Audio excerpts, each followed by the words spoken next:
উসমান রাদিয়াল্লাহু আনহু ধনী ছিলেন কিনা?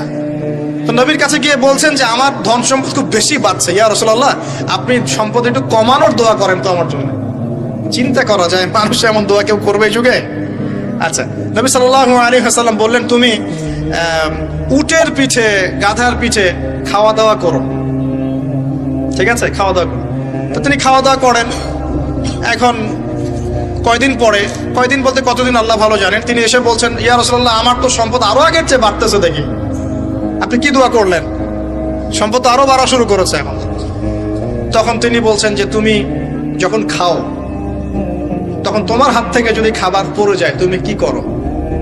তিনি বলেছেন আমি আমার হাত থেকে খাবার যদি পড়ে যায়, একটা দানাও যদি পড়ে যায়, আমি উটের পিঠ থেকে নেমে সেই খাবারটাকে তুলে পরিষ্কার করে তারপর খাই।